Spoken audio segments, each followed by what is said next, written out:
تو یہ جو آرگیومنٹس ہوتے ہیں نا، اس پر توجہ نہ دیا کریں. یہ تو میں نے آپ کو اپنے دماغ سے حکمتیں بتائی ہیں، ورنہ جس کریم نے یہ کام ہم پر حکم فرمایا ہے، ہم پر لازم شریعت نے کیا ہے، وہ جانے، اس کی حکمتیں جانے. اگر کسی کام کی حکمت سمجھ نہ بھی آئے سمجھ نہ بھی آئے تو ہمارا کام اس کی لاجک تلاش کرنا نہیں. اگر ہمیں یہ پتا چل گیا کہ یہ اللہ کا حکم ہے، اللہ کے حبیب کا حکم ہے، ہمارا کام لبیک کہنا ہے، ہمارا کام عمل کرنا. ہم بندے ہیں، ہمارا کام لبیک کہہ کر کام کرنا ہے. تو میں امید کرتا ہوں کہ چلیں، فضیلت پر بھی بات ہو گئی، کچھ لاجکس پر بھی بات ہو گئی. اور اب آئیے، سبحان اللہ، اگر یہ کام ہم دعوت اسلامی کے تھرو کرواتے ہیں تو یہ اتنے سارے بینیفٹس تو ہونے ہی ہونے ہیں، کچھ اور شاندار بینیفٹس ہوں گے. کیونکہ دنیا بھر میں جو لوگ ہمارے عاشقان رسول لیتے ہیں، کئی ملکوں میں قربانی کرنا آسان نہیں ہوتا، پھر اس کو سنبھالنا آسان نہیں ہوتا، اس کی صفائی اور اس کے بعد اس کا گوشت بانٹنا. تو اب کہاں قربانی کروائیں؟ تو سبحان اللہ، دعوت اسلامی نے آپ کے لیے کام بڑا آسان کر دیا کہ ہم نے اجتماعی قربانی، ڈونیٹ قربانی کا ایک ماڈیول متعارف کروایا کہ آپ دنیا میں کہیں بھی ہیں، آپ گھر بیٹھیں، آپ کی قربانی ہم کریں گے. اور کیسے کریں گے؟ کیونکہ یہ شرعی کام ہے، شرعی فریضہ ہے، واجب ہے. تو اس کے جو بھی شرعی کانسیکوینسز ہیں، اس کی جو شرعی احتیاطیں ہیں، مفتیان کرام سے رہنمائی لے کر، ان سے تربیت لے کر ایک شاندار نظام بنایا کہ آپ کا حصہ جو ہے، آپ کے نام کی قربانی پراپر ٹائمنگ میں، پراپر طریقے سے اور شریعت کی گائیڈنس میں ہو. اور پھر وہ قربانی ہونے کے بعد آپ کی تو قربانی ہو گئی، مگر اب دیگر فائدے کیا ہوں گے کہ جو اس کا گوشت ہے وہ عاشقان رسول کے گھروں تک پہنچے گا. اور آپ یقین کریں، بعض اوقات تو ایسے لوگوں کے گھروں تک گوشت پہنچتا ہے جو شاید پورا سال بقرہ عید کا انتظار کرتے ہیں کہ ہمارے گھر بھی گوشت آ جائے گا.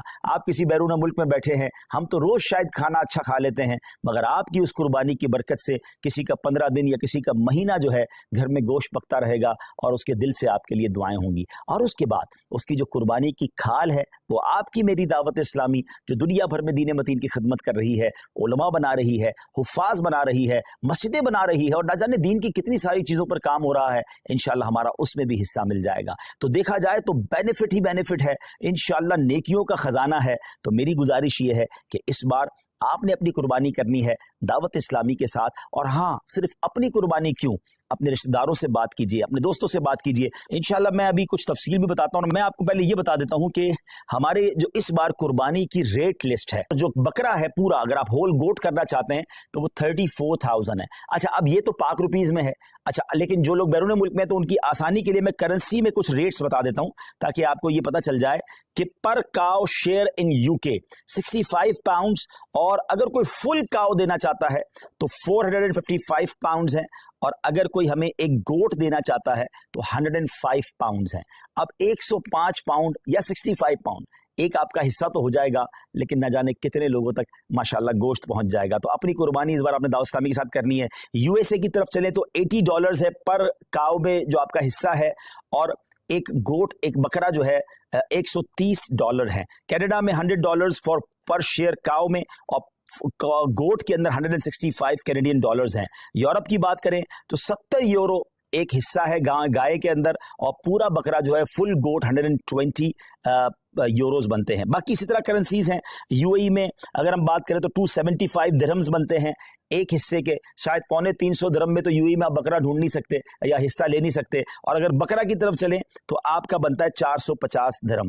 تو کیوں نہ ہمارے مشرق وسطیٰ کے لوگ ہوں، مڈل ایسٹ کے لوگ ہوں، یورپ کے لوگ ہوں، افریقہ کے لوگ ہوں، عاشقان رسول ہوں، اپنی دعوت اسلامی کے ساتھ اس بار قربانی کریں. اور ہاں، میں تو ایک اور مشورہ بھی دوں گا کہ اگر آپ نے سبحان اللہ، نبی پاک ہمیں بھولے نہیں تھے، میرے آقا علیہ الصلوۃ والسلام نے منا کی وادیوں میں اپنی امت کے لیے قربانی کی. تو کیا ہی اچھا ہو کہ جہاں میں اپنے لیے قربانی کروں وہاں میرے آقا علیہ الصلوۃ والسلام کے نام کی بھی قربانی کروں. اور یہ پیارے آقا علیہ الصلوۃ والسلام کی بارگاہ میں ایصال ثواب کے لیے ہوگا. تو ہو سکے تو پوری گائیں یا کم از کم ایک پورا بکرا جو ہے، ہم کہتے ہیں نا کیا پیش کریں جانا، کیا چیز ہماری ہے، یہ دل بھی تمہارا ہے، یہ جاں بھی تمہاری ہے. اور سبحان اللہ، اللہ نے اور نوازا ہے تو اپنے سیدی غوث اعظم کے ایصال ثواب کے لیے، ایکچولی نام پر تو اللہ کی قربانی ہوتی ہے، یہ دراصل ایصال ثواب کے لیے ہوتی ہے. پھر آگے چلے تو اپنے مرحوم والدین کے ایصال ثواب کے لیے آپ قربانی کر سکتے ہیں، اپنے مرحوم رشتہ داروں کے لیے کر سکتے ہیں. اللہ نے نوازا ہے تو 4 یاروں کے لیے بھی ان کے ایصال ثواب کے لیے کریں، پنجتن پاک کے ایصال ثواب کے لیے کریں. اب یہ دیکھیں نا کہ آپ